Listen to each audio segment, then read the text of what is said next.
மாதம் 2,00,000 மேலே வாடகை வரக்கூடிய ஒரு இன்கம் உள்ள ஒரு ப்ராப்பர்ட்டி வாங்குறதுக்கு பார்த்துட்ருக்கலாம். அப்போ அதுக்கான வீடியோ தாங்க இது. 2410 ஸ்கொயர் ஃபீட் இடத்துல 8,900 ஸ்கொயர் ஃபீட் கட்டப்பட்ட 3 ஃப்ளோரில் ஒரு கமர்ஷியல் ப்ராப்பர்ட்டியை பார்த்துட்ருக்கோம். கிரவுண்ட் ஃப்ளோர் வந்து ஒரு 3 கடை இருக்குதுங்க. வித் கார் பார்க்கிங்கோட இருக்குது. லிஃப்ட்டும் ஸ்டேர்கேஸும் தனித்தனியாக கொடுத்துருக்காங்க. இப்போ நம்ம பார்க்குறது லிஃப்ட் ஏரியா பார்த்துட்ருக்கோம். இது ஸ்டேர்கேஸ் ஏரியா. இது கார் பார்க்கிங் ஏரியா பார்த்துட்ருக்கோங்க. பஸ் ஸ்டாண்ட் நியராகவே அமைஞ்சிருக்கு. நல்ல ரெண்டல் இன்கம் வரக்கூடிய அருமையான ப்ராப்பர்ட்டியை பார்த்துட்ருக்கோம்.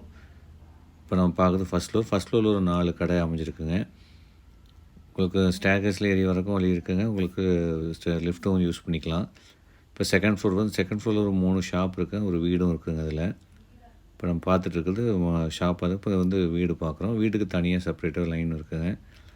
நல்லா சேஃப்டியாக க்ரில்லாம் போட்டு சூப்பராக பண்ணியிருக்காங்க. இதை நம்ம ஹாஸ்பிட்டல் பர்பஸுக்கு யூஸ் பண்ணலாங்க. இப்போ நம்ம வீடு பார்த்துருக்கோம். அது வடக்கு பார்த்த மாதிரி வீடு அமைச்சிருக்காங்க. ஒரு மொத்தமாக அந்த பில்டிங் அப்படியே வாடகைக்கு விட்டோன்னா ஒரு 2,50,000 லட்ச ரூபா வாடகை வரக்கூடிய வாய்ப்பு சூப்பராக இருக்குதுங்க. ஒரு ரெண்டல் இன்கம் ஜென்ரேட் பண்ணணும் அப்படின்னு நினைக்கிறவங்களுக்கு இந்த ஒரு நல்ல இன்வெஸ்ட்மெண்ட்டாக அமையுங்க. இப்போ ஃபஸ்ட் ஃப்ளோரில் 3rd ஃப்ளோரில் வீடு பார்த்துட்ருக்கோங்க. 4th ஃப்ளோரில் ஒரு ரூமும் போட்டு ஒரு சர்வெண்ட் தகுந்த மாதிரி ரூமும் கொடுத்துருக்காங்க. இந்த வீட்டோட விலை வந்து 4,50 கோடி ரூபா ஆஃபர் பண்ணுறாங்க. இப்போ இந்த ப்ராப்பர்ட்டியோட விலை வந்து 4.5 crores ஆஃபர் பண்ணுறாங்க. ரேட் வந்து நெகோஷியபிளுங்க.